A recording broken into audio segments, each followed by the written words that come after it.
తండ్రి అయిన దేవుడు ఏం చేశాడంట, వచ్చి ఆదామా ఎక్కడ ఉన్నావు? ఆదామైతే కోరుకోలేదు.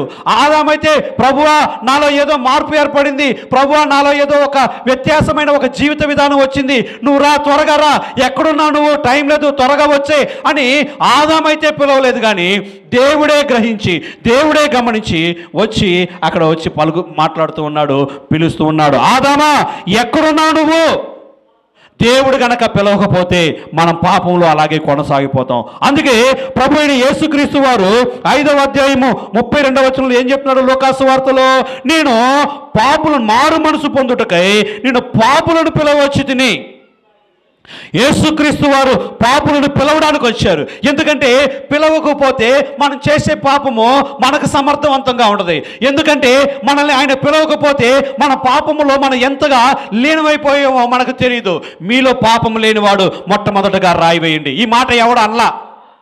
వ్యభిచారంతో పట్టబడిన స్త్రీ దగ్గర యేసుక్రీస్తు వారు అన్నాడు, మీలో పాపము ఉన్న ఎడల, మీలో పాపము లేకపోతే, మీలో ఎవరిలో అయితే పాపము లేదో వాడు మొట్టమొదటిగా రాయి విసరండి అంటున్నాడు. అంటే ఈ మాట ఎప్పుడు కూడా ఎవరు కూడా, ఏ శాస్త్రి కూడా, ఏ పరిసయుడు కూడా ఈ మాట మాట్లాడలేదు. వ్యభిచారం చేసిందా, వెంటనే తీసుకెళ్లి పాలెం వెలుపల రాళ్లతో కొట్టి చంపేసేయండి. వ్యభిచారంతో పట్టబడిందా, తన్నుకుంటూ తీసుకెళ్ళండి. వ్యభిచారం చేసిందా, చంపేసేయండి.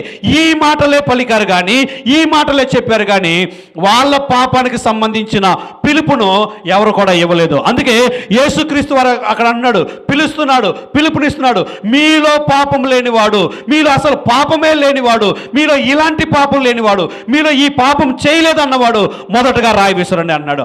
ఆ పిలుపునివ్వగానే వాళ్ళ హృదయాల్లో నిజమే కదా, నాలో పాపం ఉంది, నాలో ఈ పాపం ఉంది, ఈ పాపం నాలో ఉంది, ఇది ఇన్నాళ్ళు నాలో ఉంది అని నేను గమనించలేకపోయాను, ఈ పాపంలో నేను జీవిస్తున్నానని గమనించలేకపోయాను, యేసుక్రీస్తు పలకటం వల్ల పాపం నాలో ఉంది అని, ఇలాంటి పాపం నాలో జీవించి ఉందని నేను గమనించుకోగలిగాను, ఇన్నాళ్ళు నేను గమనించుకోలేదని అప్పుడు ఎవడు కూడా రాయి విసరకుండా వెళ్ళిపోయాడు. కాబట్టి యేసుక్రీస్తు వారు అంటున్నాడు అక్కడ, నేను పాపులను పిలవచ్చింది కానీ నీతిమంతులను నేను పిలవరాలేదు.